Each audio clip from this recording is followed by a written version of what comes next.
Salut les amis, j'espère que yéen a ngi ci jàmm man maa ngi sant yàlla bu baax a baax alhamdulilah bu fekkee c'est la première fois ngeen di seetaan suñu vidéo fii ci Wolof Tuto ñu ngi leen di ñaan ngeen abonné wu activer cloche notification yi partager vidéo yi ak au maximum ak seeni xarit. bu ma defee nag la vidéo la dernière fois bi ma defee vidéo comment regarder des vidéos pour gagner de l'argent vidéo bi dafa percer ba parce que xalaatuma ni woon peut-être dina percer foofu même surtout sur TikTok sur Instagram fépp la percer donc machallah pour loolu te bu leen fàtte toujours di bës bouton aimer bi parce que day tax YouTube di gën a recommander vidéo yi ñeneen nit ñoo xam ne mosuñu gis samay vidéo peut-être dina bokk ci développement wu dëkk bi oui on sait pas on sait jamais parce que nit ñi ñuy wax ci wàllum technologie wàllum gagner de l'argent en ligne wàllum développement personnel bëriwul fii ci Sénégal lu ñu fi gën a xam mooy ñuy wax ci wàllum divertissement wala télé yi di wax ci wàllum ay théâtre ak yooyu mais ñun dinañ def le maximum pour gën a étendre lii di ay affaire de business en ligne fii ci Sénégal incha allah surtout li ñu koy def ci en wolof mooy gën a intéressant donc s'il vous plaît bës leen bouton like bi te ngeen partager vidéo bi du leen coûter dara c'est 0 franc bu dee fekkee abonné wu leen ngeen abonné wu c'est très intéressant désolé nag pour ci entre parenthèse boobu mais du sujet vidéo bi tey dañuy ñëw wax ci wàllum Binance Web3 Wallet. Binance Web3 Wallet nag di portefeuille boo xam ne dañ ko intégré ci biir Binance mais portefeuille boo xam ne dañ ko décentraliser la maanaam kenn amul contrôle ci ginnaaw boo xoolee Binance portefeuille exchanger boo xam ne dañ ko centraliser maanaam Binance comme di nga fa yor say crypto mais Binance à peu près comme banque rek la mel parce que am na nit ñu ne ci ginnaaw di def contrôle beeg yëpp par exemple boo Binance dinañ la wax ni mënoo dugal yenn somme yi ci en crypto-monnaie par exemple boo bëggoon dugal ay 1 million de dollars boo moytul dinañ ko vérifier laaj la fonds yi fan la jógee comme banque rek comme banque yi nu ñu mel rek mais Binance ci biir Binance dañu créer Binance Web3 Wallet Binance Web3 Wallet nag mooy ñëw pour indi solution boobu bi nga xam ne da ngay mën a def say yenn transactions yi ba pare am portefeuille décentralisé connecté directement sur blockchain voilà donc di ngeen am ay lépp lu ngeen xam ne di ngeen ko mën a def ci crypto-monnaie surtout lu ñu ci gën a intéressé mooy dernière vidéo yi ma def yëpp muy vidéo bi nga xam ne da lay permettre ngay bokk ci méga drop bu Binance Solve bi donc méga drop yi nag c'est très intéressant bu ngeen gisee ma def vidéo méga drop wala airdrop rek dugg leen ci parce que loolu moom vraiment c'est hyper intéressant en plus c'est gratuit da ngay gagner foofu xaalis gratuit te mën nga gagner vraiment beaucoup d'argent comme ni ma leen ko waree ci projet Tena bi j'ai fait $5000 projet Usual bi j'ai fait $500 après multiplier samay gain ba $2500 donc c'est incroyable donc voilà léegi nag tey lan la ñuy wax mooy Binance Web3 Wallet nan la ñuy def ba am ko balaa nga am Binance Web3 Wallet da nga war a am compte Binance ba pare parce que boo amul compte Binance mënoo am compte Binance Web3 Wallet bu fekkee mënoo créer compte Binance def naa ci vidéo waaye bu nekkee loolu yëpp de la te créer naa benn formation boo xam ne da lay expliquer lan mooy crypto-monnaie jàngal la lépp ci crypto-monnaie jàngal la ay nan ngay def ba commencer di gagner xaalis ak crypto-monnaie nan ngay créer compte Binance nan ngay créer yeneen compte yoo xam ne di nga am minimum benn portefeuille crypto-monnaie voilà ba pare nan ngay jëndee crypto-monnaie nan nga koy jaayee loolu yëpp def naa ci tutoriel ci benn canal Telegram ku ko bëgg a intégrer lien bi premier commentaire bi laa koy def directement nag ñu dem ci téléphone bi wane nan la ñuy def ba créer compte Binance Web3 Wallet suivre leen vidéo bi te bu leen sauter benn partie on y va. donc balaa ñuy commencer lan ngeen war a comprendre mooy Binance Web3 Wallet dafa yomb créer trop sax waaye bu fekkee ci iPhone nga ne wala ci Android dama lay conseiller nga dem télécharger Google Authenticator parce que Google Authenticator da lay permettre ngay sauvegarder ay clés de sécurité Binance sans pour autant nga perdre ko voilà bu fekkee ci iPhone nag yaakaar naa am na sauvegarder ko ci iCloud bi mais bu nekkee ci Android dañ koy sauvegarder ci Google Drive bi parce que imaginez bu ñu duggee ci Binance Web3 Wallet ci suñu compte comme que décentralisé la day am ay phrases secrets yoo xam ne mooy permettre nga koy retrouver à chaque fois léegi nag phrase secret yooyu moom la ñuy sauvegarder automatiquement léegi pour dugg ci Binance Web3 Wallet am nga ñaari option première option bi mooy dañuy jaar directement ci point bi ci kaw pour dem ci Binance nii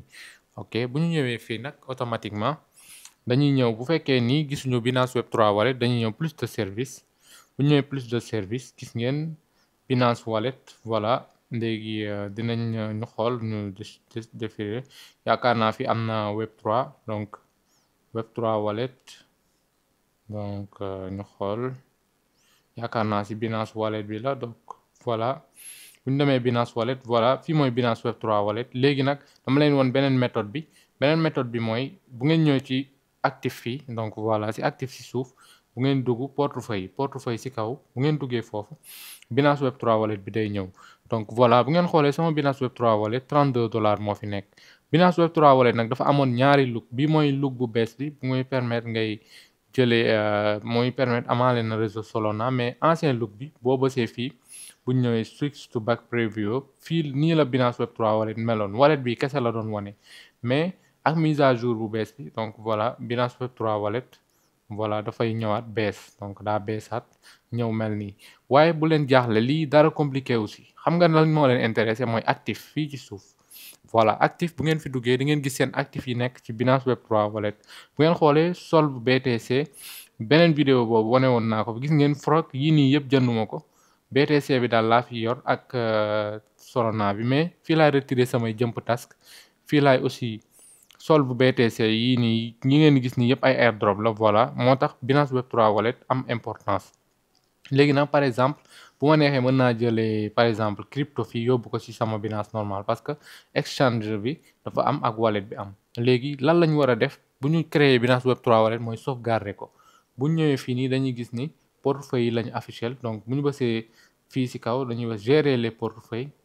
léegi bu ñu gisee sauvegarder non trouvé dañuy wax sauvegarder maintenant, soit am nga sauvegarder par code QR wala sauvegarder par Google Drive. bu fekkee ci iPhone xam naa leneen la lay indil, puisque man sauvegarder naa ko Google Drive, lii la may indil. donc voilà boo bësee sauvegarder par Google Drive da lay wax nga topp instruction yi, dugal sa mot de passe, automatiquement da koy sauvegarder. bu fekkee sauvegarder par iPhone aussi même chose. voilà instant bi nii la war a mel, bu melee nii rek nice, sauvegarder na sa wallet. donc voilà léegi nag lan moo ñu intéressé, Binance Web3 Wallet lan la ñuy permettre ñuy def, dinañu permettre ñuy am ay crypto sécurisé ci monde crypto-monnaie décentralisé bi, comme ni ngeen koy gisee nii. ba pare day am connexion par DApp.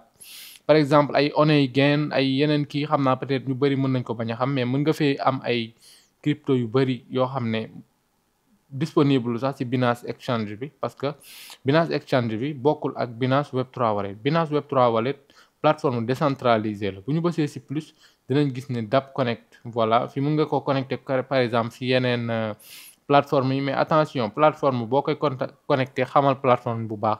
lu ci gën a neex mooy am na partie earn. fii nag moom mooy comme par exemple staking. gis nga mën nga stake ay USDT ngay gagné entre appui ay 3% ba 19%, ça dépend ci moment bi. donc bëri na aussi ay affaires yu bëri yu ci am, comme am na aussi comme connecté ko ay PancakeSwap version 3, PancakeSwap V3, ay APX Finance, loolu yëpp nga ko fi def. donc li nga mën a comme genre trust wallet la rek ci biir Binance, comme ni ma ko expliqué woon noonu la yombee. Binance Web3 Wallet trust wallet la ci biir Binance. par exemple bu dee da nga bëgg a jëlee say crypto ci Binance fële indi ko fii, donc da ngay dem ci actif nga bës recevoir. léegi nag fii recevoir token la lay bindal. léegi fii bindal na la recevoir depuis la plateforme d'exchange de Binance, mooy fii jëlee say compte Binance indi ko fii. recevoir depuis un adresse mooy jëlee ko ci beneen wallet indi ko fii. bu fekkee dañu bëgg a jëlee ci Binance bi indi ko fii dañuy bës recevoir depuis Binance. léegi nag ñu xool crypto yu ñu yor Binance yëpp day ñëw fii. voilà gis ngeen crypto yu ñu yor Binance yi nga xam ne mën nañ ko transférer ci Binance Web3 Wallet, comme USDT bi bu ñu leen mën nañ ko ñëw transférer ko fii ci Binance Web3 Wallet. par exemple ñu ne ko USDT lañ bëgg a transférer. voilà donc voilà dañuy ñëw bës ñu choisir USDT, bës choisir BNB Smart Chain wala Tron wala bu leen neex. donc voilà bës continuer bu ñu choisir BNB Smart Chain. léegi ñu choisir wallet 2. léegi par exemple fii dalay laaj adresse. donc voilà parce que imaginel donc adresse bi normalement waaw war na laaj na ma ko ba mu dugal ko automatiquement. gis ngeen léegi dafay bind ñaata lañ soxla ci dollar. par exemple ñu jëlee $10 fa la indi ko fii, $10 ci Binance Exchange indi ko ci Binance Web3 Wallet plateforme décentralisée. fii nag mën nga fi denc say crypto yu bëri. gis nga instant bi daal lancé naa retrait bi, normalement fii daa war a gaaw parce que entre Binance ci Binance, mais toujours xam leen ni bii bokkul ak Binance normal. bii Binance plateforme décentralisée la du Binance Exchange. Gis ngeen bu ngeen xoolee ci kaw nii ci kaw gis ngeen fu ñu bind exchange bind fi portefeuille bi moom mooy décentralisé nag moom mooy li nga xam ne comme crypto yëpp fa la ñuy ne ba pare foofu amul contrôle. Gis ngeen kenn contrôlé ko ci ginnaaw. Gis ngeen $10 yi ñëw na léegi même chose bu ñu bëggee aussi jëlee ko fi yóbbu ko ci bu ñu bësee envoyé mën nañ jël USDT yóbbu ko ci suñu Binance normal bu ñu bësee max voilà $10 ñu bës adresse de dépôt Binance. Gis nga fii bu ngeen ko gisee rek mooy yóbbu ko seen Binance normal léegi da leen ni wax ngeen patienter voilà te amul benn frais. Lu ci gën a neex mooy booy jëlee ci exchange yóbbu ko ci Web3 wallet bi wala vice versa amul benn charge. Donc voilà transaction soumise automatiquement transaction bi donc day dem voilà instant bu ñu ñëwoon ci suñu Binance exchange dañ koy gis voilà. Mais gis ngeen c'est très simple et aussi mën ngeen def ay swapé comme par exemple mu ngeen ñëw ci accueil bi bëgg swapé benn crypto-monnaie comme gars yi xam wàllum crypto-monnaie maanaam jëlee USDT yóbbu ko fii voilà. Gis nga je comprends que balaa ngeen di continuer da ngeen ba je comprends que j'accepte entièrement mes responsabilités pour tout risque. Lii dañ leen ci prévenir pour par exemple en cas de bu fekkee da ngeen dugg site boo xam ne du PancakeSwap bu ngeen perte seen actif Binance du benn responsable parce que da ngeen war a xool bu baax. Moo tax ma ne leen bu fekkee comprendre leen crypto-monnaie formé wu leen balaa ngeen ciy dugg parce que c'est très très important de se former avant ngay dugg ci crypto-monnaie sinon da ngay mës a def ay erreurs yoo xam ne ça va te coûter vraiment la main. Donc voilà lii nag PancakeSwap la tudd. Fii la ñuy swapé ay crypto-monnaie di fi def ay par exemple leneen yu bëri ñu xam PancakeSwap xam nañ ko. Binance Web3 wallet aussi mën nga swapé entre si biir Binance Web3 wallet bi comme nga jël BNB def ko USDT. Gis ngeen sama BNB 3 yi mën naa ko def en dollar jël aussi sama kii bi Dodo mën naa ko jël donc mën naa jël Dodo def ko USDT bëri na daal yu ma mën a def comme Binance Exchange mais bu gën a cool quoi. Donc fii nag projet yu mag yu mel comme ay Solve comme genre yooyu Megadrop yi foofu lay ñëw. Gis ngeen dépôt réussi bi mooy $10 yu ma jëlee Binance Web3 wallet yóbbu ko fële donc c'est très très cool hyper cool même. Bu fekkee bon instant bi bu ñu xoolee dem ci airdrop exclusif dañuy xool airdrop yu nekk en cours. Voilà gis ngeen mën nga bokk ci ay airdrop yi nga xam ne bëri na trop comme ñun instant bi bokk nañ ci airdrop Solve bi.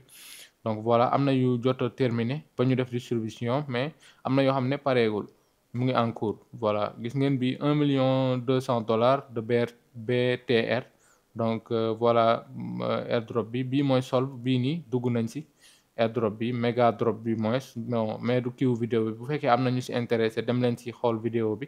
Voilà lii nag mooy Binance Web3 wallet c'est très simple à utiliser te c'est très sûr. Voilà je vous conseille ngeen créer compte Binance Web3 wallet parce que ça serait intéressant di si yeneen vidéo yi ñëw incha allah. Merci on se retrouve à la prochaine ciao.